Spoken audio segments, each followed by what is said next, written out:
back. Rick's Rolling Rant. It's another beautiful day. Actually, I'm in Northeast Ohio and it's snowing, so much for spring. Yay. Anywho, all kinds of neat stuff going on. Andrew McCabe got fired. For those of you who don't know, he was the deputy director of the FBI. And he served some time under James Comey, but not a whole lot. And now the left wing is just going ballistic. Oh my God, Trump fired McCabe, Trump fired McCabe. Oh, obstruction, he's a terrorist, blah, blah, blah. He fired Comey first and now McCabe, and the Justice Department's going under and Trump's doing it. Well, you straighten your spineless weasels out. First off, James Comey needed to go.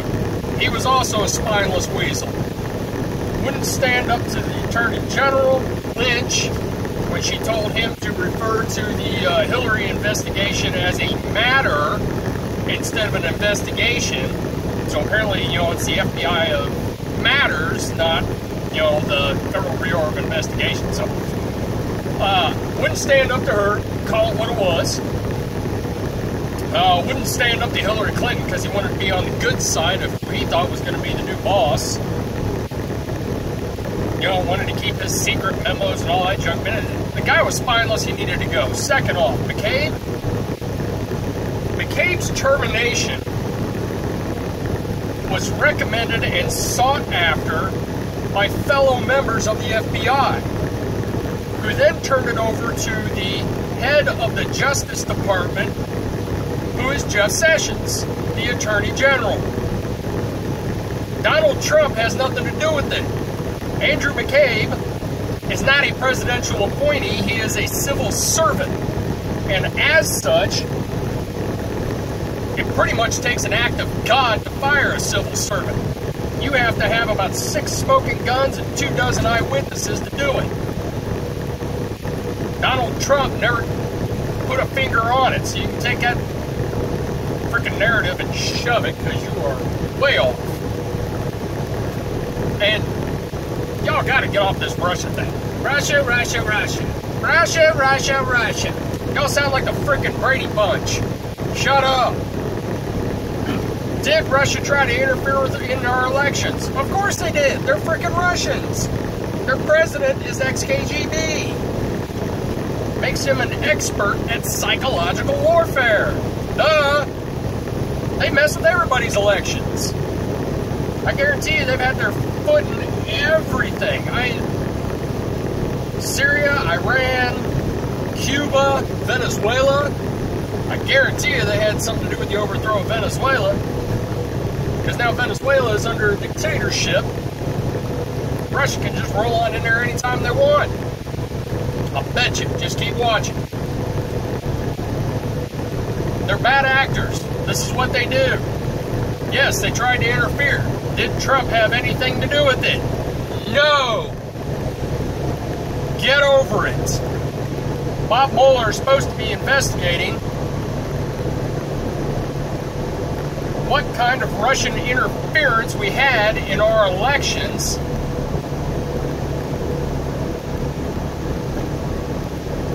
How they did it, when they did it, and, well, they threw out 13 indictments on Russian businessmen. Of course, it's never going to happen. You think Russia's going to extradite their own people to the U.S. to be tried? Eh. What he thinks is going to happen is that with these 13 indictments, it's going to smoke some other mole out of their hole or blah, blah, blah. That's not going to happen either.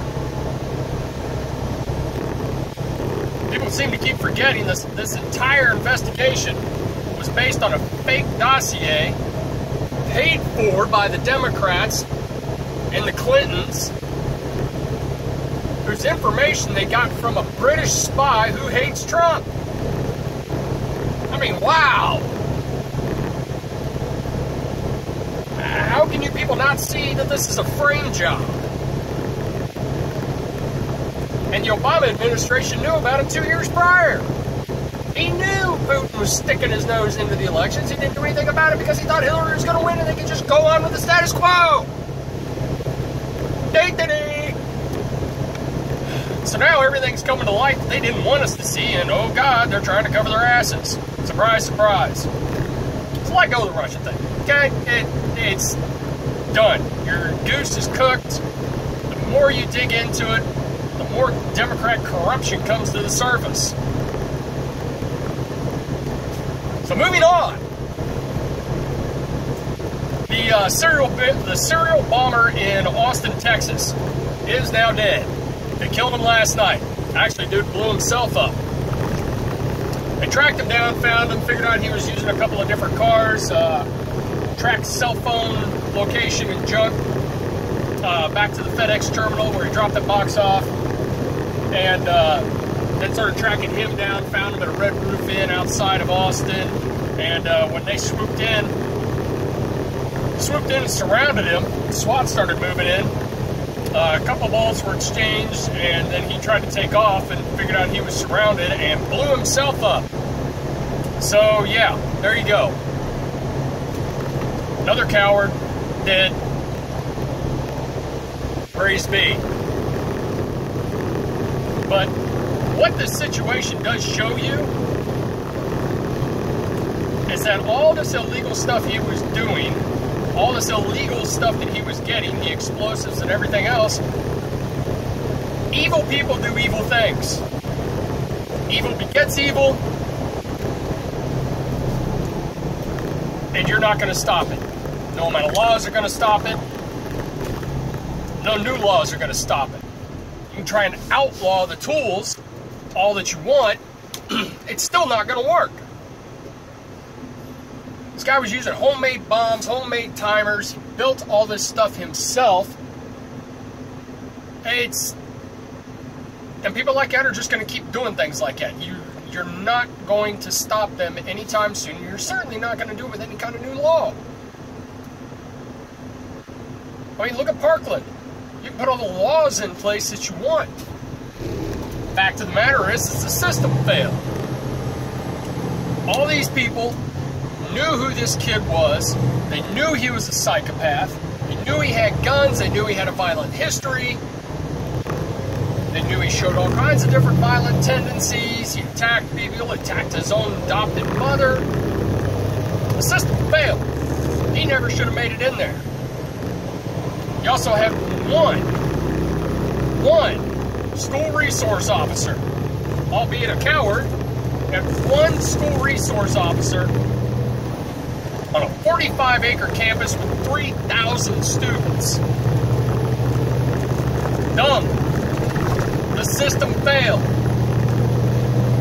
Cops are out there anywhere from 38 to 45 times. Nothing. The system failed. FBI was notified. Nothing. The system failed. New laws aren't going to change anything. Evil people do evil things. Now we got this one in Maryland. Now let's think about that. This was a 17-year-old white male in Maryland with a semi-automatic handgun in a school. So let's think about how many things there were illegal, but the fact that it was illegal didn't stop him anyways. One, he's 17 and has a handgun. Got to be 21 in Maryland to buy a handgun. That's illegal. Carry concealed in Maryland. Damn near impossible. There's only about 6,000 people in Maryland that have a carry concealed license because they're so hard to get. Maryland won't even give you a concealed license, so he had a concealed weapon. Then he took it onto school grounds. Number 3. Illegal to take a firearm onto school grounds in Maryland because of their gun-free zones. How's that gun-free zone working out for you? Thank God the SRO that was on site engaged him and shot him. He's dead. Nobody else died. There is a 14-year-old male student that got hit, and a 16-year-old female who was in, last I knew, was in critical condition. I haven't heard an update on her yet, so, you know, pray for them. Pray to God that, you know, she comes out of this and she's okay.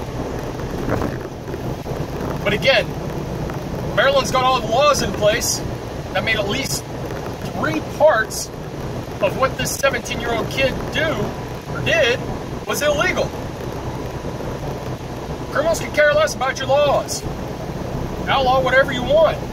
It's not going to work. So once again, get your heads out of your butts. Stop acting like guns are the evil thing and start recognizing that the people are. People are evil. Inanimate objects can't be. They are firearms. They are semi-automatics. They are not assault weapons. Assault is a verb, not a noun.